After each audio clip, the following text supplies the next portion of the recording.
اور اسے جا کے کہنے لگی زمانہ تو نہیں جانتا پر میں تو جانتی ہوں نا، اللہ کو جواب دینا ہے، اس کی تو بھی بیوی ہے، جتنی میں حقدار ہوں تو بھی حقدار ہے، لہذا یہ حصہ تیرا رکھ لے۔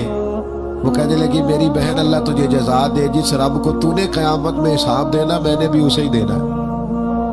میرا شوہر یقیناً میرا شوہر تھا، میرا اس سے نکاح ہوا تھا، پر اس دفعہ جب وہ آیا تو شدید بیمار تھا، کہنے لگا شاید میں بچ نہ سکوں۔ وہ ایک مکان مجھے دے گیا، کچھ مجھے میرا حصہ دے گیا اور مجھے طلاق دے گیا۔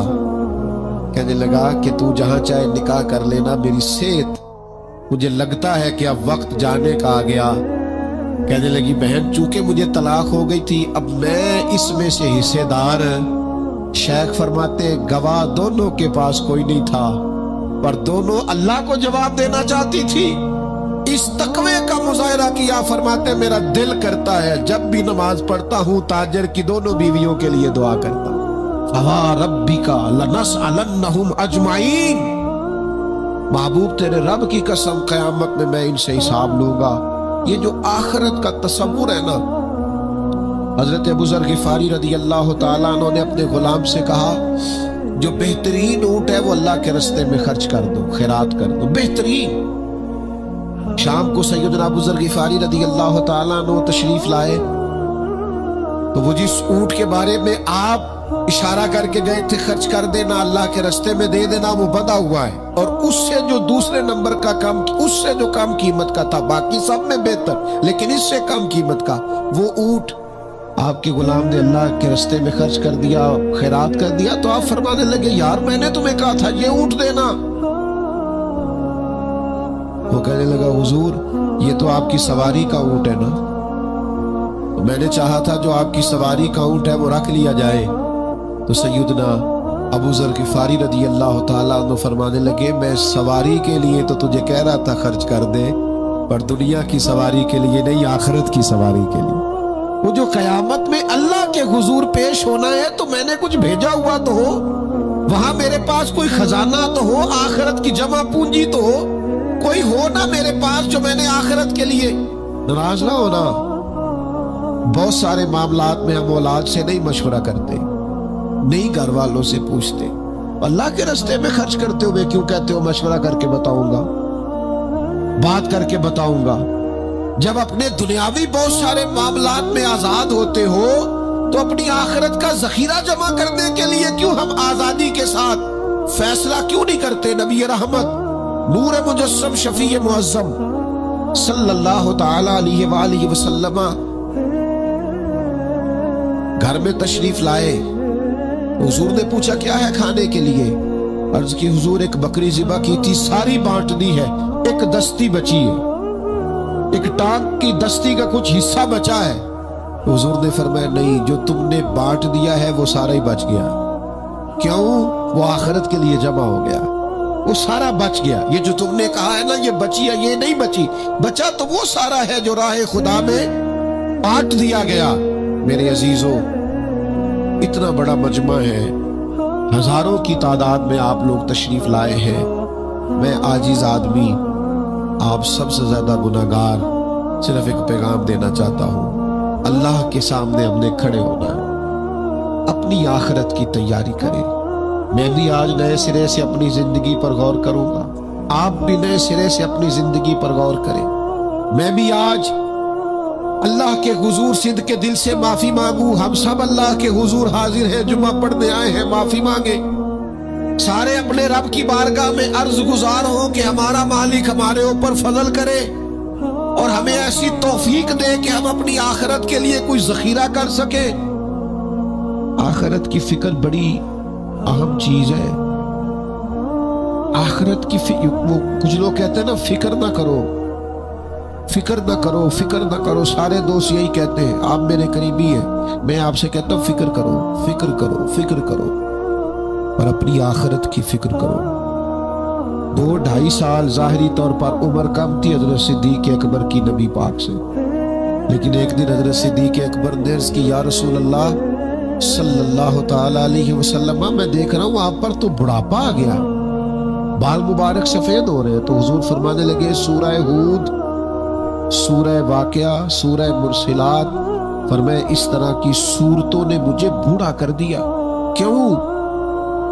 ان میں قیامت کا ذکر ہے، ان میں آخرت کا ذکر ہے، اللہ کے حضور حاضری کا ذکر ہے۔ ان صورتوں نے، ان کی فکر نے، حضور فرماتے ہیں، یہ ترمذی شریف میں موجود ہے، مجھے بوڑھا کر دیا ہے۔ ہم بھی بوڑھے ہو گئے ہیں پر اولاد کی فکر میں، ہم بھی بوڑھے ہو گئے ہیں مال کی فکر میں، ہمیں بھی کچھ تھوڑی فکر کرنی چاہیے آخرت کی۔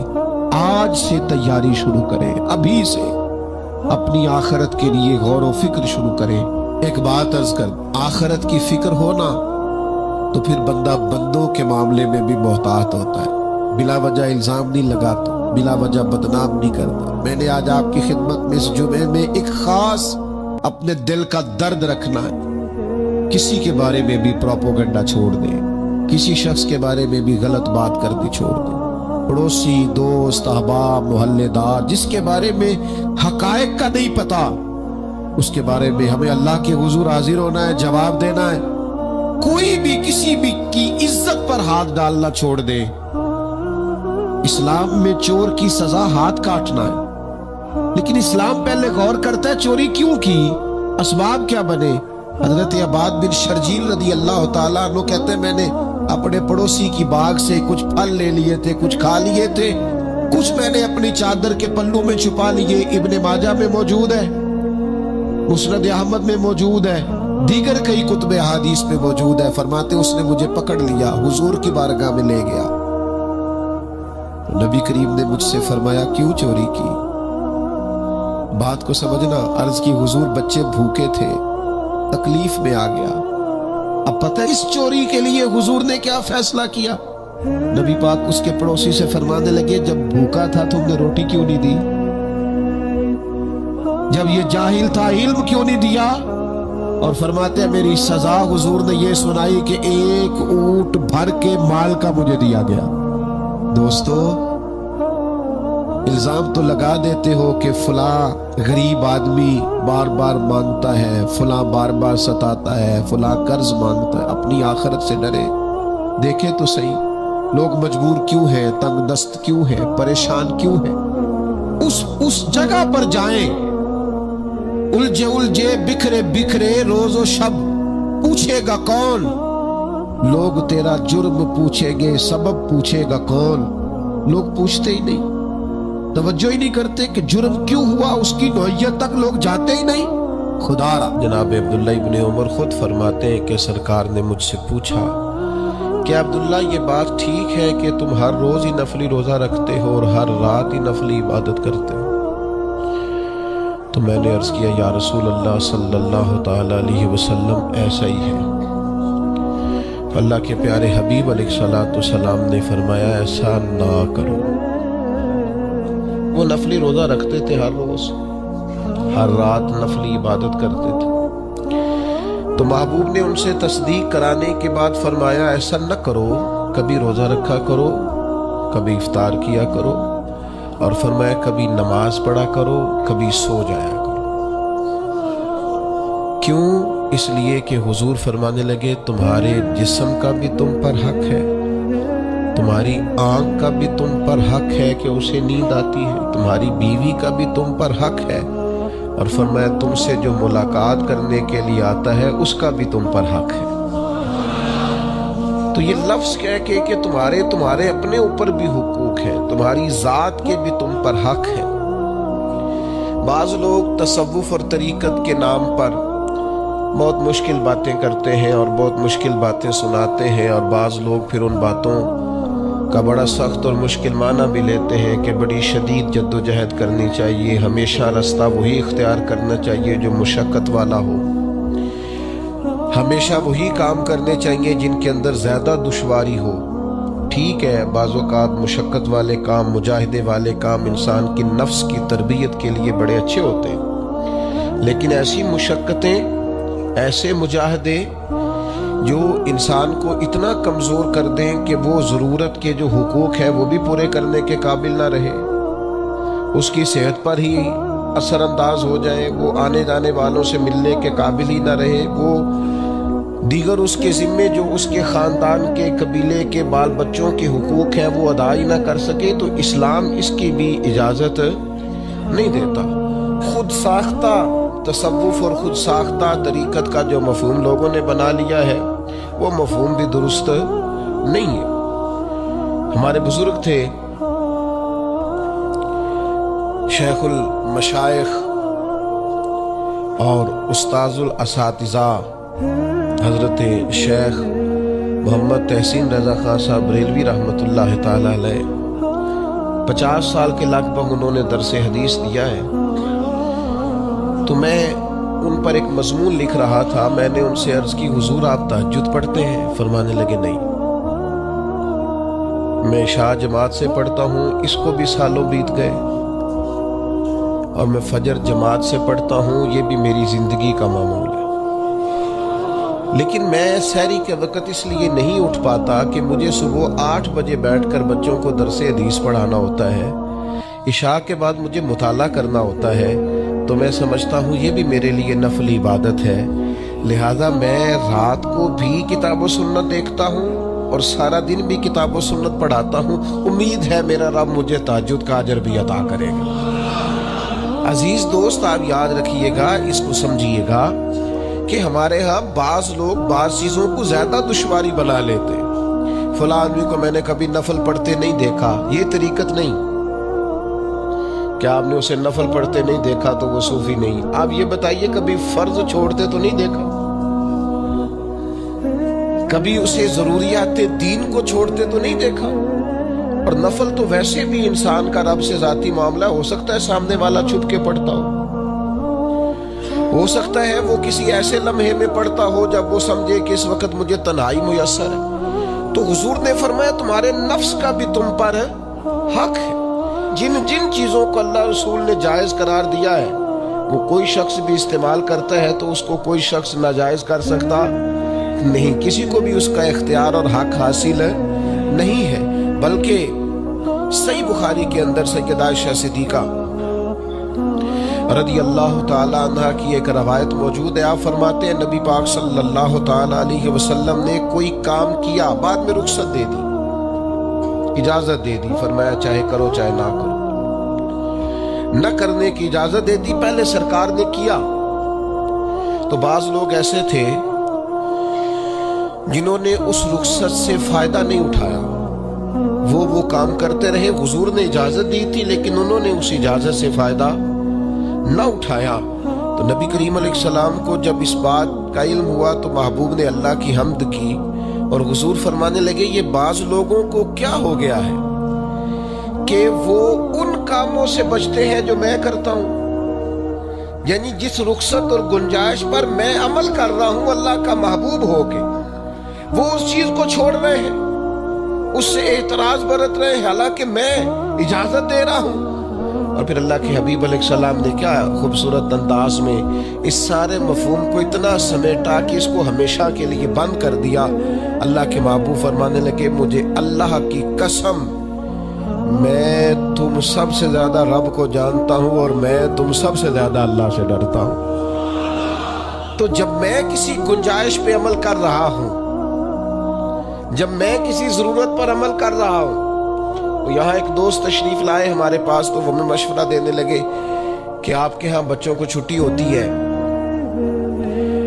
تو وہ تقریباً 1.5 دن بنتا ہے، ظہر کی نماز کے بعد ہفتے کو وہ چلے جاتے ہیں اور اتوار کا سارا دن وہ چھٹی میں رہتے ہیں، تو یہ 1.5 دن پورا ان کا ضائع ہوتا ہے۔ تو یہ تو معاملہ ٹھیک نہیں ہے، اس طرح تو ایسا ہے نا کہ مدارس دینیہ میں کیا کام ہے چھٹی کا؟ تو میں نے ان سے کہا ہو سکتا ہے مدرسے کے طالب علموں کو بھی نیند آتی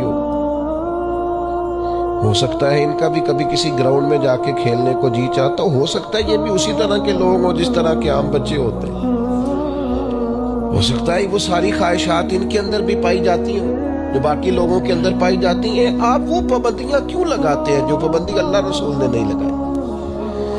جس چیز کو شریعت نے بین نہیں کیا، ہم کون ہوتے ہیں اس کو بین کرنے والے؟ سمجھے؟ ہاں ایک بات ضرور ہے، ہم اپنے وجود کے مالک نہیں ہیں، اس کا مالک اللہ ہے، وہ خالق ہے، ہم مخلوق ہیں۔ وہ معبود ہے، ہم اس کے عابد ہیں، وہ ہمارا مالک ہے۔ ہمیں اپنے نفس کو، اپنے وجود کو اس کی فرما برداری میں رکھنا۔ نفس کے حق کا یہ مطلب نہیں ہے کہ خواہش نفس میں اگر کوئی ناجائز چیز پیدا ہوتی ہے تو اس کی تکمیل کے لیے بھی ہم دوڑ پڑیں گے، اس کی شریعت کے اندر اجازت نہیں ہے۔ اجازت اس بات کی ہے کہ جن چیزوں کو شریعت نے جائز قرار دیا ہے، آپ اگر ان کا حصول چاہتے ہیں، آسانی چاہتے ہیں، تو آپ ضرور ان کو اختیار کریں، کوئی منع والی بات نہیں ہے۔ میں نے کہا بعض لوگ نا بعض چیزوں پر شدت کرتے ہیں، یعنی نبی کریم علیہ السلام کے صاحبزادہ گرامی حضرت ابراہیم علیہ السلام کا وصال ہو گیا تو نبی کریم کی آنکھوں میں آنسو آ گئے۔ تو ایک شخص نے حضور سے کہا یا رسول اللہ آپ بھی روتے، آپ تو صبر کا درس دیتے۔ تو نبی کریم نے فرمایا یہ جو آنسو نکل آئے ہیں نا، یہ بیٹے کی محبت کی علامت ہے۔ باقی فرمایا میرے دل اور زبان پر وہی ہے جس سے میرا رب راضی ہوتا ہے۔ میں اللہ سے کوئی شکوہ نہیں کر رہا، اس کی تقدیر پر راضی ہوں، لیکن یہ کہ جو انسان پر اللہ تعالیٰ نے کچھ فطری محبت رکھی آپ اس کو بھی قبول نہیں کرتے بعض لوگ۔ تو کچھ لوگ بعض لوگوں پر زیادہ شدت کرتے ہیں، بعض لوگ بعض چیزوں کے معاملے میں زیادہ شدت کا۔ حضرت عمر کو نبی پاک نے کچھ نذرانہ دینا چاہا، ہدیہ دینا چاہا۔ ایک ہے آپ کسی سے مانگتے ہیں، ایک ہے کوئی آپ کو دیتا ہے، ان دونوں باتوں میں وہ جو تحفہ لینا دینا ہے اسے تو حضور نے فرمایا محبت بڑھتی ہے۔ تو حضرت یہ صحیح بخاری میں موجود ہے، نبی کریم نے کچھ دیا تو حضرت عمر عرض کرنے لگے نہیں یا رسول اللہ ضرورت نہیں۔ تو محبوب نے فرمایا جو بن مانگے ملے وہ تو اللہ کی طرف سے ہے۔ وہ ایک صاحب مجھے کہنے لگے فلاں صاحب کہتے ہیں ہم چندہ نہیں مانگتے، تو میں نے کہا وہ زیادہ نیک ہونا چاہتے ہیں، کوئی حرج والی بات نہیں، وہ چندہ نہیں مانگتے، وہ زیادہ پرہیزگار ہونا چاہتے ہیں، زیادہ آگے بڑھنا چاہتے ہیں، ورنہ نبی پاک نے تو اعلان کیا ہے کہ تبوک پہ جانا ہے، مجاہدوں کو چندے کی ضرورت ہے۔ اعلان کیا کہ نہیں کیا رسول پاک نے؟ تو آپ اس کو علماء کی توہین کا پہلو بنائیں گے؟ رسول اللہ صلی اللہ علیہ وسلم نے اعلان نہیں فرمایا؟ اگرچہ مالک کل ہے لیکن حضور نے اعلان کیا، اور قرآن مجید میں تو کفار نے شکوہ کیا ہے کہ رب ہم سے مانگتا ہے معاذ اللہ۔ اس کا معنی یہ ہے کہ اللہ فقیر ہے ہم غنی ہیں، یا آپ 28ویں پارے میں دیکھ لیں کہ رب کہتا ہے قرض حسنہ دو، تو آپ کیا معاذ اللہ یہ آیتیں دے کے اللہ پر تنقید کریں گے؟ معاذ اللہ ثم معاذ اللہ، نقل کفر نباشت کہ اللہ لوگوں سے کہتا ہے میرے راستے میں خرچ کرو، اور ایک جگہ نہیں جگہ جگہ کہتا ہے۔ آپ کچھ زیادہ نیک ہونا چاہتے ہیں، یعنی جس بات کا اللہ اعلان کر رہا ہے وَمِمَّا رَزَقْنَاهُمْ يُنْفِقُونَ، جو میں نے تمہیں دیا ہے میری راہ میں خرچ کرو، جس کا حضور اعلان کر رہے ہیں۔ ایک شخص کھڑا ہو گیا تھا جی او مولوی چندے مانگتے، او خدا کے بندے ہیں، جو کام عین کتاب و سنت میں موجود ہے، تم کو ضرورت سے زیادہ نیک ہونا چاہتے ہو تو یہ تمہارا خود ساختہ دین ہے، یہ رسول اللہ کا دین نہیں ہے، یہ تمہارا۔ اور لوگ ہیں کہ کہہ رہے ہیں واہ واہ بڑی بات ہے۔ تو اس لیے ہمارے وجود کا بھی ہم پر حق ہے۔ چند ایک نفس کے حقوق آج بیان کرنے۔ سب سے پہلا ہمارے نفس کا ہم پر حق یہ ہے کہ ہم اپنے آپ کو پہچانیں، اپنی صلاحیتوں کو پہچانیں، اپنے اوپر غور کریں۔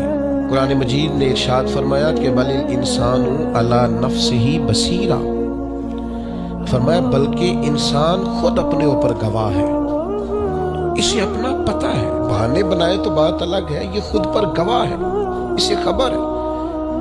انسان عالم اصغر ہے، ہم نہ اپنے آپ کو پہچانتے نہیں، ہمیں اپنی خوبیوں کا پتہ نہیں ہوتا۔ یہ جو ہم استاذ کے پاس جاتے ہیں نا، یہ جو ہم مرشد کے پاس جاتے ہیں نا، وہ ہمیں نکھار کے نا تو وہ ہماری خوبیاں ہماری آنکھوں کے سامنے کر دیتے ہیں کہ یہ تمہارے اندر صلاحیت ہے۔ وہ تراش کے نا پتھر کو تو اسے ہیرا بنا دیتے ہیں، وہ نکموں کو کام کا بنا دیتے ہیں۔ وہ کیا کرتے ہیں کہ وہ ہمیں ہمارے اپنے آپ سے آگاہ کر دیتے ہیں، یعنی ہے وہی تیرے زمانے کا امام برحق جو تجھے حاضر و موجود سے بیزار کرے اور موت کی شکل میں دکھلا کے تجھے جلوہ یار زندگی تیرے لیے اور بھی دشوار کرے، وہ جو تیرا جینا اوکھا کر دینا۔ مشکل نہیں میں کہتا، اگرچہ اردو ہے لیکن مشکل اور اوکھا، یہ اوکھا ذرا زیادہ وزنی ہے۔ جو جینا اوکھا کر دے، وہ درویش ہوتا ہے جو تیرے لیے مشکل کر دے۔ بھائی اپنے آپ کو پہچانے، اپنے اوپر غور کریں۔ اللہ تعالیٰ نے بنایا ہے اور بنانے والا کہتا لقد خلقنا الانسان فی احسن تقویم۔ بنانے والا کہتا ہے میں نے تجھے بڑی بہترین ساخت میں بنایا۔ او انسان میں نے تجھے بڑا ہی سونا بنایا۔ کوئی تیرے ناک پر تنقید کرے تو کرے، تو کہ تجھے پتہ نہیں یہ چاہت کس کی ہے، میں مرضی سے نہیں بنا، یہ بنانے والے نے بنایا ہے۔ اس نے تجھے سونا بنایا، تو اپنے آپ کو پہچانتا ہی نہیں۔ تو جو ہے نا خدا جانے بلندی ہے کہ پستی پر جہاں میں ہوں وہاں کوئی نہیں ہے۔ تو اپنے قد سے بھی پیار کر، تو اپنے رنگ سے بھی پیار کر، تو اپنے وجود کی ساخت سے بھی پیار کر۔ اور پھر وہ کہتا ہے تجھے بنایا، باقی سارا کچھ تیرے لیے بنایا۔ هو الذی خلق لکم ما فی الارض جمیعا۔ رب کہتا ہے زمین میں جو کچھ ہے نا میں نے سارا تیرے لیے بنایا ہے۔ تجھے اللہ رسول کے لیے بنایا ہے، اور باقی زمین میں جو کچھ ہے وہ سارا تو پہچانتا ہی نہیں۔ ہر چیز مسخر ہے تیرے سامنے۔ اتنا بڑا ہاتھی ہوتا ہے اور ایک عام آدمی ہلکی سی چھڑی لے کے اسے چلا رہا ہوتا ہے۔ اونٹ کتنا لمبا چوڑا وزنی ہوتا ہے لیکن ایک عام آدمی اس کے ناک میں نکیل ڈال کے اسے گھما رہا ہوتا ہے۔ کتنی بڑی بھینس ہوتی ہے لیکن چھوٹے سے بچے نے مہار پکڑی ہوئی ہوتی ہے۔ ایک عام آدمی پائلٹ بن کر جہاز پہ بیٹھتا ہے اور منوں ٹنوں کے حساب سے وزن ہے، افراد ہے، لیکن ہواؤں پر سواری کر کے اسے چیرتا ہوا وہ مہینوں کی منزلیں گھنٹوں میں طے کر کے کراس کرتا ہے۔ تسخیر کائنات کے لیے تجھے بنایا ہے، تو سو رہا ہے، تو جاگتا ہی نہیں، تو اپنے آپ کو پہچانتا ہی نہیں۔ اقبال سے کسی نے کہا میں رب تک جانا چاہتا ہوں، تو اقبال کہنے لگے عجب نہیں کہ خدا تک تیری رسائی ہو، پر تیری نظر سے تو پوشیدہ ہے آدمی کا مقام۔ تو بندے کے مقام کوئی نہیں سمجھ سکا، ابھی تک من عرف نفسہ فقد عرف ربا۔ درویش کہتے ہیں جو اپنے آپ کو پہچان گیا وہی تو اپنے رب کو پہچان گیا۔ اپنی قدر کو پہچانے، اپنی اہمیت کو پہچانے۔ آپ کے اندر بڑی صلاحیت پنہا ہے، چھوٹی چھوٹی باتوں میں پریشان ہو گئے، کام نہیں ملتا، کاروبار نہیں چلتا، اور تیرے پاس بڑا کچھ ہے یار، کام نہیں بھی ملتا۔ تو اگر وقتی طور پر کوئی حالات خراب ہے تو اپنا قد کاٹ تو دیکھ، اپنا حسن تو دیکھ، اپنی سوچ تو دیکھ، تفکرات تو دیکھ۔ تجھے بنانے والے نے کوئی کمی چھوڑی نہیں، اس نے کمال کر دیا ہے، قدرت نے رنگ بھر دی ہے تیرے وجود میں۔ کبھی تو اپنے رب کے شاہکار ہونے کی نظر سے اپنے آپ کو دیکھے، تجھے اپنے آپ سے پیار ہو جائے، تجھے اپنے آپ سے محبت ہو جائے۔ وہ میں کبھی تنقید کیا کرتا تھا کہ یہ جوان شیشوں اور آئینوں کے سامنے بڑی دیر تک کھڑے رہتے ہیں، تو ایک دن ایک سادے سے بزرگ مجھے کہنے لگے یہ جو آئینے کے سامنے کھڑا ہے نا یہ بھی رب کی تخلیق کوئی دیکھ رہا ہے۔ یہ کہہ رہا ہے کہ کریم نے کمال نہیں کر دیا مجھے بنانے والا، حد نہیں کر دی، کیا حسن کے جلوے، کیا خوبصورتی اور کیا نورانیت اس نے پیدا کی ہے انسانی، اور پھر یہ جو دیا بن مانگے دیا۔ ایک بات یہ کہ اپنے نفس کو پہچانے، اور دوسری بات یہ ہے کہ عزت نفس کا بھی خیال کریں، اپنے آپ کو رسوا نہ کریں۔ اللہ نے عزت دی ہے تو اپنے آپ کو ذلت کی جگہ پر کھڑا نہ کریں، تہمت والی جگہ پہ اپنے آپ کو کھڑا نہ کریں، کبھی بھی اپنے آپ کو اتنا کمزور نہ کریں۔ جھکنا ہے رب رسول کے سامنے، بلا وجہ دنیا داروں کے، سیٹھوں، نوابوں کے اور وزیروں مشیروں کے سامنے اپنے آپ کو رسوا نہ کریں، کسی کی گاڑی کے پیچھے بھاگ کے اللہ کی دی ہوئی شان کو کمزور نہ کریں، ذلت کی جگہ پہ اپنے آپ کو کھڑا نہ کریں۔ شریعت اسلامیہ نے مومن کا وقار کیا بیان کیا ہے۔ رب کریم نے فرشتوں سے جب مشورہ کیا تھا نا بندہ بنانے کے لیے، انسان کی تخلیق کے لیے، تو وَإِذْ قَالَ رَبُّكَ لِلْمَلَائِكَةِ إِنِّي جَاعِلٌ فِي الْأَرْضِ خَلِيفَةً۔ اللہ نے فرشتوں سے فرمایا میں زمین پہ اپنا نائب بنانا چاہتا ہوں۔ اوہو، کبھی آپ اس کو سمجھ جائے نا کہ یہ عزت کا تاج کیا ہے۔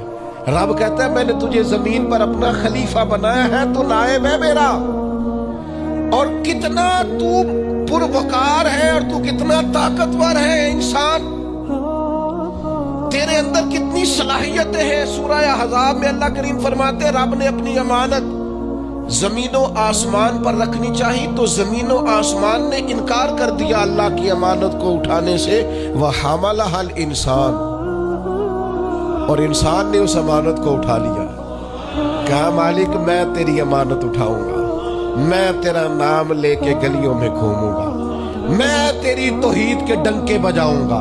حضرت انسان نے کہا میں تیرے نام کے نعرے لگاؤں گا، میں تیری عبادت کروں گا، میں تیرے لیے نکلوں گا، میں تیرے لیے خیرات کروں گا، میں تیرے رستے میں اپنی صلاحیت۔ وَحَمَلَهَا الْإِنسان، انسان نے امانت اٹھائی اور کہا مالک میں نکلوں گا تیرے نام کی سربلندی کے لیے، میں تیرے نام پر جہاد کروں گا، اگر جان دینی پڑی تو دعائیں مانگ مانگ کے کہوں گا مالک میں تیرے رستے میں شہید ہونا چاہتا ہوں۔ اللہ کی امانت کو حضرت انسان کیوں اپنے آپ کو رسوائی والی جگہ پہ کھڑا کرے، کیوں کمزور کرے؟ بہت پہلے کہا تھا، فقیر آدمی ہوں، جو باتیں کہتا ہوں کوشش کرتا ہوں سوچ سمجھ کے کہوں۔ بہت پہلے کہا تھا میں نے کہ جو اپنی برادری کو بڑا جانتا ہے اس کی زیادتی نہیں، زیادتی اس کی ہے جو اپنی برادری کو سب سے چھوٹا جانتا ہے۔ تو بڑا نالائق ہے، تو کہتا ہے میں چھوٹی برادری میں پیدا ہوا ہوں، تو مرضی سے پیدا ہوا ہے، یہاں تجھے تیرے رب نے پیدا کیا ہے۔ جو ماں تیرے، میں نے ایک دفعہ کہا کچھ دوستوں سے، کہنے لگے کدھر جا رہے ہیں؟ میں نے کہا اپنے والد صاحب کے مزار پہ۔ کہنے لگے پیر تھے؟ میں نے کہا نہیں۔ عالم تھے؟ میں نے کہا نہیں۔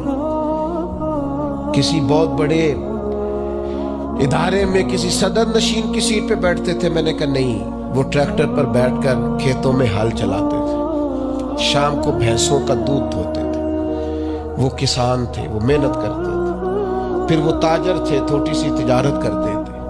لیکن مجھے اگر کوئی کائنات میں پوچھے گا نا خوش نصیب کتنے ہو، تو میں کہوں گا میں نے اس طرح کا باپ نہیں دیکھا جس طرح کا اپنا باپ دیکھا، اس لیے کہ میری شخصیت میں اگر کوئی نکھار ہے تو سب سے زیادہ رنگ میرے ابا جی کے بھرے ہوئے ہیں، تو میں کیسے انکار کروں؟ سب سے زیادہ ان کے دیے ہوئے رنگ ہیں شخصیت کے اندر، ماں باپ کے۔ او بھائیوں، ناز کے ساتھ زندگی گزاری جاتی ہے، کبھی اپنے آپ کو رسوائی والی جگہ پہ کھڑا نہ کرے، کبھی اپنے آپ کو کمزور نہ کرے، مضبوط رہے، طاقتور رہے۔ اور تیسری بات، ایک تو اپنے نفس کو پہچاننا ہے، دوسرا اپنی عزت کرنی ہے۔ کس کی عزت کرنی ہے؟ اپنی عزت کرنی، تکبر نہیں کرنا، اپنی عزت کرنی ہے۔ عربی کے کسی شاعر نے کہا تھا جو اپنی عزت نہیں نہ کرتا اس کی عزت بھی کوئی نہیں کرتا۔ اب وہ آپ نے ایک عام محاورہ سنا ہوگا، اپنی عزت بندے کے اپنے ہاتھ میں ہوتی ہے۔ اس کا معنی کیا ہے؟ آپ کبھی بھی کوئی ایسا کام نہ کریں جس سے آپ کی ذلت ہو، آپ اپنی عزت کریں، آپ اپنی تکریم کریں، آپ اپنے وقار کو بلند رکھیں، آپ کبھی بھی اپنے لہجے کو، معیار کو کمزور نہ ہونے، آپ فکری توانائی کا ہمیشہ مظاہرہ کریں، طاقتور رہیں، کمزور نہ پڑے کبھی۔ اور تیسرا یہ ہے کہ اپنے نفس کی تربیت کریں۔ جس طرح انسان اپنے وجود کی نشو و نما کرتا ہے نا، وہ کہتا ہے یہ کھاؤں گا تو طاقت ہوگی، یہ کھاؤں گا تو بیمار ہوں گا، یہ کھاؤں گا تو میں فریش رہوں گا، یہ کھانے سے میری طبیعت میں درد ہوگی، اسی طرح وہ اپنی تربیت کرے، اپنی نشو و نما کرے، اپنی روحانی تربیت پر توجہ دے۔ وہ دیکھے یہ کام کرنے سے میری طبیعت گناہ کی طرف مائل ہوتی ہے، اس بری صحبت میں بیٹھنے سے میرے اندر بعض بری چیزیں آتی ہیں، اس کے پاس بیٹھنے سے سوچے میری گدلی میلی کچیلی ہوتی ہے، اور اس شخص کی صحبت جو ہے وہ مجھے تازہ کرتی ہے، اللہ کے قریب کرتی۔ تربیت نفس پر توجہ دے، اپنی باطنی کیفیات کو ملاحظہ کرے۔ اپنی تربیت سب سے زیادہ انسان خود کر سکتا ہے، بل الانسان علی نفسہ بصیرہ، انسان خود اپنے اوپر گواہ ہے، وہ خود محسوس کرے کہ کہاں کہاں میرے اندر غلطیاں ہیں، کہاں کہاں میرے اندر کمزوریاں ہیں، وہ ان ساری چیزوں پر متوجہ رہے۔ ڈاکٹر نے دوائی دینی ہوتی ہے، اور دوائی دینے کے بعد وہ کہتا ہے یہ نسخہ ہے اور یہ کھانے کی ترتیب ہے اور یہ آپ کی پرہیز ہے۔ اب مریض کہے کہ جناب ڈاکٹر صاحب کوئی نظر کریں آپ تاکہ میں نظر سے ٹھیک ہو جاؤں، تو ڈاکٹر کہے گا میری نظر یہی ہے جو میں نے نسخہ لکھا ہے نا، یہی نسخہ ہے، یہ دوائی کھائیں. یہ وہ لوگ آتے ہیں پیر صاحب کے پاس، کہتا ہے کوئی نظر کرے میں نیک ہو جاؤں. بھی پیر صاحب نے نسخہ بتایا نا، 5 نمازیں پڑھو، نماز کے بعد یہ والا ذکر کرو. پیر صاحب نے بتایا نا اس کام سے پرہیز کرو، تو آپ ان بات مانیں، انشاءاللہ اللہ شفا عطا فرمائے گا. آپ اس نسخے پر، وہ پیر فیض الحسن شاہ صاحب رحمۃ اللہ علیہ آل مہار شریف والے فرمایا کرتے تھے، مرید کہتے نے سانو نماز نہ پڑھاؤ. تو مجھے ابو جہل نے کھڑا کر کے کہا تھا کہ پہلے تو ان کے پاس جانا نہ، اور اگر جانا تو ان کا کلام نہ سننا. اب بات کو سمجھے. یہ انہوں نے تو اس لفظ کو معاذ اللہ ثم معاذ اللہ تانے کے طور پر کہا تھا، لیکن آپ اس لفظ کی معنویت میں اتریں. انہوں نے کہا کہ ان کی جو گفتگو ہے، وہ جو بات کرتے ہیں، وہ جو پڑھتے ہیں، اس کا جادو ہو جاتا ہے. نہیں سمجھ آئی آپ کو بات؟ نہیں، انہوں نے جس لہجے میں کہا، وہ جس طرح کہا، وہ بات اور ہے، لیکن وہ جادو کی حد تک اس کلام کے اثر کو سمجھنے لگے. یہ ذرا غور فرمائے آپ. لو انزلنا هذا القرآن على جبل لرأيته خاشعا متصدعا من خشیۃ اللہ. میں آپ کو کیسے یہ بات سمجھاؤں کہ قرآن مجید فرقان حمید اپنی تاثیر کے تعلق سے، اپنی تعلیم کے تعلق سے، اپنے اسرار و رموز کے تعلق سے اتنی معنی خیز کتاب ہے. شرط یہ ہے کہ اسے خطابت کے لیے نہ پڑھا جائے، اسے فقط ثواب کے لیے نہ پڑھا جائے، اس کو عملی زندگی کے نفاذ کے لیے پڑھا جائے. ہمارے ہاں کوئی بندہ نئی دکان شروع کرتا ہے تو وہ کہتا ہے میں نے پہلے تلاوت کرانی ہے.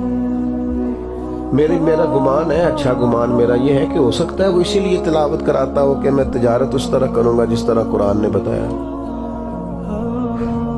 میرا خیال ہے اسی لیے کراتے ہوں گے. سویرے آ کے جو صبح دکان پہ قرآن شریف پڑھتے ہیں، اسی لیے پڑھتے ہوں گے کہ میں ساری تجارت قرآن کے طریقے کے مطابق بیان، اسی لیے پڑھتے ہوں گے نا. یہ کیسی عجیب بات ہے کہ وہ جس قرآن کی تلاوت سے آغاز کرا رہا ہے، اس قرآن کے مطابق وہ تجارت کرنے کو تیار ہی نہیں. قرآن مجید صحیفہ انقلاب ہے. میں پڑھ رہا تھا کہ اب نہ آہستہ آہستہ انسان چونکہ تنہائی پسند ہوتا جا رہا ہے. اسمارٹ فون جن کے ہاتھوں میں ہوتا ہے وہ چاہتے ہیں کہ ہمیں ڈسٹرب کوئی نہ کرے. 2 4 5 گھنٹے اکیلے بیٹھنا پڑے تو اب انسان بور نہیں ہوتا، کیونکہ اس کی ایک الگ سے اس کو کمپنی ملتی ہے. تو بعض ممالک میں اب یہ ہوا ہے کہ میاں بیوی کا رشتہ اور تعلق اور نکاح سے پہلے جس طرح کا بھی کہیں کچھ طریقہ ہے، اس سے پہلے وہ چاہتے ہیں کہ بچے اور بچیوں کو کچھ کورسز کرائے جائیں، کیونکہ بالکل تنہا رہنے کے عادی ہیں تو شادی زیادہ چلتی نہیں، برداشت نہیں کر پاتے. اس پر باقاعدہ موٹیویشنل اسپیکرز کو بلایا جاتا ہے، ان سے کچھ ذہن سازی کرائی جاتی ہے، ان کو ذہنی طور پر تیار کیا جاتا ہے کسی اور کو بھی برداشت کرنا ہے. اور یہ مرض صرف بچوں میں نہیں، بچیوں میں بھی پایا جاتا. وہ لائف بڑی آسانی والی ہے، آسودگی والی ہے. لاڈ پیار کے نام پر ہی بچے خراب ہوتے ہیں نا جی. ہم نے کبھی بچی سے کوئی کام نہیں کہا تو آپ نے غلط کیا نا، کوئی کام نہیں کہا، کہنا چاہیے. وہ اپنے بچوں کی ذمہ داریاں کیسے اٹھائے گی؟ اب اس پر مختلف لوگ اپنی اپنی رائے دیتے ہیں، اس پر لوگ بڑا کچھ لکھتے ہیں، کہتے ہیں میاں بیوی کے حقوق پر. اور یہ بھی بات ہمیشہ ذہن میں رکھیں کہ گھر میں ساری آسانیاں موجود ہوں لیکن میاں بیوی کی آپس میں محبت نہ ہو تو اس گھر میں رہا نہیں جا سکتا.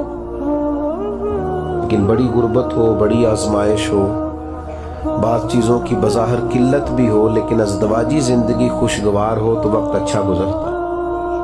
اب اس پر بڑے لوگوں نے کلام کیا ہے، غیر مسلموں نے بھی بڑا کچھ لکھا ہے. جو نفسیات، انسانی نفسیات کو سمجھنے والے لوگ ہیں، انہوں نے بھی اس پر بڑا کچھ لکھا ہے کہ کیا کیا سمجھایا جائے، قائل کیا جائے. لیکن ایک جملہ ہے قرآن پاک،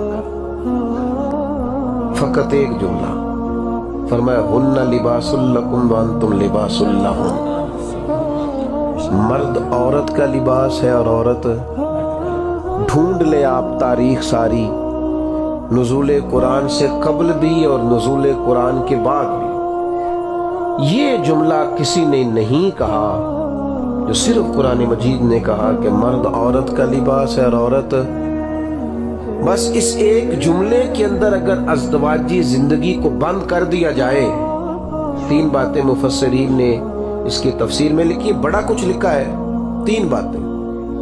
ایک تو وہ فرماتے ہیں انسان جتنا مرضی بھی خوبصورت ہو بغیر لباس کے خوبصورت نہیں ہوتا، اور جتنا مرضی حسین و جمیل ہو لیکن اگر اس نے لباس نہ پہنا ہوا ہو تو وہ حسین و جمیل ہے۔ اس کا مطلب ہے کہ قرآن یہ فرماتا ہے کہ انسان کی خوبصورتی یہ ہے کہ اس کی ازدواجی زندگی بھی ہو، رہبانیت والا نہ ہو، وہ آزاد نہ ہو، اور دوسری بات یہ ہے کہ انسان کے وجود پر جتنے بھی عیب ہوں لباس اسے چھپا دیتا ہے، تو میاں بیوی بھی ایک دوسرے کے لیے پردہ بن جاتے ہیں، عیب چھپ جاتے ہیں، وقت گزرنے لگتا۔ اور تیسری بات یہ ہے کہ اثر گرمی کا ہو یا اثر سردی کا ہو، اس اثر سے انسان کو لباس ہی بچاتا ہے۔ اگر سردیوں میں کپڑوں کی ضرورت پڑتی ہے نا کہ مجھے ذرا موٹے کپڑے پہننے ہیں، تو گرمیوں میں بھی دھوپ شدید ہو تو پھر بھی سر پر لباس کی ضرورت ہوتی ہے، تاکہ یہ گرمی زیادہ تکلیف، میاں بیوی ایک دوسرے کا لباس ہے، وہ ایک دوسرے کو اثرات سے تکالیف سے بچاتے ہیں۔ قرآن مجید عملی زندگی کے اندر اگر نافذ کر دیا جائے، روزمرہ کے معاملات اس ترتیب سے طے کیے جائیں جو قرآن مجید ہمیں بتاتا ہے، کیسے میں آپ کی خدمت میں یہ عرض کروں، کتنا مشکل ہو گیا ہے قرآن و حدیث کی تعلیم کو عام کرنا۔ ماننے والوں کے سامنے قرآن پڑھا جاتا ہے، جو ماننے والے ہیں ان سے کہا جاتا ہے کہ آپ حلال حرام کی تمیز کو سمجھیں، یہ قرآن مجید کا فیصلہ ہے۔ وہ اس پر لا تو اللہ کرتے ہیں، بہانے کرتے ہیں، دلائل پیش کرتے ہیں، وہ کہتے ہیں نہیں جناب یہ بھی تو ایک صورت دیکھے نا، یہ بھی تو ایک حال ہے، ایک جزیہ میں نے فلانے سے بھی پوچھ لیا ہے۔ وہ خدا کے بندے، نبی کریم علیہ السلام نے فرمایا ایک حلال ہے وہ بھی واضح ہے، ایک حرام ہے وہ بھی واضح ہے، فرمایا ایک میں شک ہے کہ پتہ نہیں حلال ہے کہ حرام ہے، کریم محبوب فرماتے تم نے شک والی چیز سے بھی بچنا ہے۔ یہ امت وسط ہے، یہ وہ امت ہے اخرجت للناس جو دوسروں کے لیے امامت کا درجہ رکھتی، ان کو مشکوک چیزوں سے بھی پرہیز کرنی ہے، مشکوک چیزوں سے۔ قرآن مجید کا مطالعہ ہو، قرآن مجید کو پڑھا جائے، سمجھا جائے۔ اگر قرآن مجید کو سمجھ کے پڑھا جائے نا تو زندگی کا لطف دوبالا ہو جائے، انسان کو مزہ آئے۔ جو لوگ کہتے ہیں نا نماز میں دل نہیں لگتا، وہ صرف نماز ترجمے سے یاد کریں۔ میرا خیال ہے، میں امید کرتا ہوں کہ نماز میں دل لگنے لگے گا۔ آپ کو پتا تو آپ کیا کہہ رہے ہیں؟ دیکھیے نبی پاک صلی اللہ تعالی علیہ وسلم بیان فرماتے ہیں کہ اللہ فرماتا ہے یہ جو سورہ فاتحہ ہے نا، یہ میری اور میرے بندے کے درمیان تقسیم ہے۔ رب فرماتا ہے، اللہ فرماتے ہیں آدھی سورہ فاتحہ میری ہے اور آدھی میرے۔ اگر یہ بات ہمارے پیش نظر ہو اور پھر ہم سورہ فاتحہ پڑھیں نماز میں تو لطف نہیں آئے گا۔ الحمدللہ رب العالمین الرحمن الرحیم مالک یوم الدین، رب فرماتا ہے یہ میرے لیے ہے، یہ میرے بندے نے میری تعریف کی ہے۔ اور جب اس نے کہا نا ایاک نعبد و ایاک نستعین، تو یہ اس نے رب کے حضور اپنی عاجزی کو پیش کیا ہے۔ اور اب جب اس نے کہا نا اہدنا الصراط المستقیم، تو اب بندے نے اپنی بات شروع کی۔ اب اس نے کہا یا اللہ میرے ذہن کو بھٹکنے سے بچا، وسوسوں کے غلبے سے بچا، مجھے ذہنی انتشار سے بچا۔ غیر المغضوب علیہم ولا الضالین، جو لوگ افراط و تفرید کا شکار ہوئے، گمراہ ہوئے، جن پر غضب ہوا، کوئی ادھر جھک گئے کو ادھر جھک گئے، ان سے بچا کے صراط مستقیم پر قائم رکھ۔ پر میں یہ جو دعائیں وہ مانگ رہا ہے یہ میرے بندے کا حصہ ہے۔ آپ کبھی قرآن مجید کو اس کے ترجموں کے ساتھ، اس کی افادیت کے ساتھ آپ غور تو کریں، لیکن کیا کریں، نئے نئے کورسز سارے کر لیتے ہیں، ہر محکمہ نئے نئے کورسز کراتا ہے، نوکریاں بچانے کے لیے سارے کورس کرتے ہیں، نیا کورس آ گیا ہے۔ میں کبھی ہم جایا کرتے تھے والد صاحب کے ساتھ کسی موقع پر پٹوار خانے، تو پٹواری جب اتارتا تھا نا اوپر سے رجسٹر، یا کبھی بینک میں یا کسی اور ادارے میں، تو وہ رجسٹر اترتے اترتے سارے کپڑے بھی گرد آلود ہو جاتے۔ لیکن اب کمپیوٹر آ گیا ہے، میرا نہیں خیال کسی نے نوکری چھوڑی ہو کہ مجھ سے نہیں سیکھا جاتا، میرا ریزائن لے لو، میں نہیں سیکھ سکتا، کسی نے نہیں چھوڑی۔ لیکن آج آپ کسی سے کہیں کہ تو قرآن مجید کو صحیح طور پر پڑھنا سیکھ، تو وہ کہتا ہے میری تو عمر ہی 50 سال ہو گئی، اب تو زبان موٹی ہو گئی۔ 40-50 ہزار کی نوکری بچانے کے لیے لوگوں نے کورسز کر لیے، کمپیوٹر سیکھ لیا، نظام مرتب کر لیا، لیکن اپنی قبر اشر بچانے کے لیے قرآن نہیں سیکھا۔ توجہ نہیں کریں، قرآن مجید کا مطالعہ کریں، قرآن مجید کو سمجھیں۔ ایک رائٹر ہے، اگرچہ وہ کسی خاص مذہب کا پابند نہیں ہے، لیکن نفسیات پر اچھا کلام لکھتا ہے۔ اس سے کسی شخص نے سوال کیا کہ میں بے چینی اور بے قراری والی زندگی سے نکلنا چاہتا ہوں، کوئی حل بتائیں۔ تو اس نے کہا سورہ یوسف کی تلاوت کرو۔ کس کی؟ ہلکا سا، زیادہ نہیں، ہلکا سا بولیں۔ کس کی؟ بس وقت ہو گیا ہے نماز کا، بات ختم کرنے لگا ہوں۔ سورہ یوسف پڑھو۔ تو اس کے ایک اسٹوڈنٹ نے اسے کھڑے ہو کے کہا کہ سورہ یوسف پڑھنے سے ذہنی ٹینشن کا کیا تعلق ہے؟ تو اس نے کہا سورہ یوسف تمہیں بتائے گی۔ کبھی کبھی انسان بڑا لاڈلا ہوتا ہے اور کبھی کبھی وہ تماچے کھا رہا ہوتا ہے۔ وہی انسان ہوتا ہے جو کبھی کنویں میں ہوتا ہے اور کبھی مصر کا شہزادہ ہوتا ہے۔ سورہ یوسف تمہیں بتائے گی کہ یہ جو انسان کے زندگی کے پیچ و تاب ہے نا، لَقَدْ خَلَقْنَا الْإِنسَانَ فِي كَبَدٍ، قسمیں اٹھا اٹھا کے اللہ نے کہا ہم نے انسان کو مشقت میں رہتا ہوا پیدا کی۔ فرمایا تمہیں سورہ یوسف بتائے گی کہ اگر تم کسی ملک کے قیدی بن جاؤ، یا کسی وقت تم جیل میں چلے جاؤ، یا کسی وقت تمہیں ڈھیروں تکلیفیں آ جائیں، تو یہ مت سمجھنا کہ زندگی یہاں ختم ہو گئی ہے، کسی مایوسی کا شکار نہ ہونا۔ کبھی کبھی کسی جگہ انسان قیدی ہوتا ہے، رب وہاں سے نکال کے اسے بادشاہ بنا دیتا۔ اپنی زندگی کے پورے پیچ و تاب کو سمجھنے کے لیے، اتار چڑھاؤ کو سمجھنے کے لیے قرآن مجید کو پڑھا جائے۔ فکری توانائی اور ذہنی آسودگی کے لیے قرآن مجید کو سمجھا جائے تو سب سے پہلے تعمیر شخصیت ہوتی ہے۔ انسان جب اس پر غور کرتا ہے تو سب سے پہلے وہ اپنے آپ کو ذہنی طور پر مطمئن پاتا ہے۔ لیکن ایک طالب علم نے مجھ سے کہا تھا مطالعہ کرنا ہے تو آپ کوئی طریقہ بتائیں۔ میں کہا تو تقریر واسطے مطالعہ کرنا ہے، وہ نہیں ہونا تیرے کو، تو اپنی تعمیر کے لیے مطالعہ کر کہ میں نے سیکھنا ہے، میں کیسے اپنی تعمیر کر سکتا ہوں۔ پھر انشاءاللہ تعالیٰ کتاب و سنت تیرے ساتھ باتیں کر، تجھے کتاب سے حاصل نہیں فراغ کہ تو کتاب خواہ ہے مگر صاحب کتاب نہیں۔ نبی کریم علیہ السلام نے فرمایا اس قرآن کے ذریعے ہی اللہ عروج دے گا، اور اسی کی وجہ سے لوگ رسوا ہوں گے۔ جو اس سے تھام لیں گے عروج پا جائیں گے۔ ہر آدمی کی یہ ذمہ داری ہے کہ اپنی بساط کے مطابق قرآن مجید کو سمجھنے کی کوشش کرے، اور جس قدر سمجھ سکتا ہے۔ اب دیکھیے صحابہ جب بھی ایک دوسرے سے ملاقات کرتے تو جدا ہونے سے پہلے سورہ عصر کی تلاوت ضرور کرتے، اور امام شافعی فرماتے ہیں یہ پورے قرآن کا نچوڑ ہے سورہ عصر۔ تم ایک سورہ مبارکہ کے معنی اور مفاہیم ہی سمجھ لو۔ رب کہتا ہے وَالْعَصْرِ إِنَّ الْإِنسَانَ لَفِي خُسْرٍ، زمانے کی قسم بے شک انسان نقصان میں ہے۔ یا اللہ سارے؟ فرمائے نہیں، جن میں 4 خوبیاں پائی جائیں وہ نقصان میں۔ إِلَّا الَّذِينَ آمَنُوا وَعَمِلُوا الصَّالِحَاتِ وَتَوَاصَوْا بِالْحَقِّ وَتَوَاصَوْا بِالصَّبْرِ۔ ایمان لائیں، ایمان لانے کے بعد نیک اعمال کریں، اور صرف اپنے لیے نہ کریں، دوسروں کو بھی حق کی تلقین کریں۔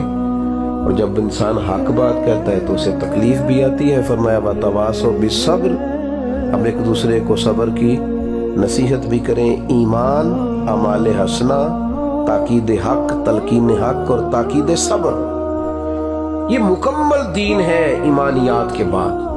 لیکن شرط یہ ہے کہ اس صورت کے پہلو کے مطابق، اس کی تعلیم کے مطابق اپنی زندگی کو گزارا جائے. کچھ توجہ کریں قرآن مجید پر، اس پر غور کریں، اس کو گہرائی اور گہرائی سے پڑھنا شروع کریں، اور اس کے مطابق دوسروں کو تو تلقین کریں گے لیکن اس کا درجہ دوسرا رکھیں. اپنے روزمرہ کے معاملات اس کے مطابق ترتیب دیں. اللہ تعالی ہماری حاضری کو قبول فرمائے. وما علینا الا البلاغ.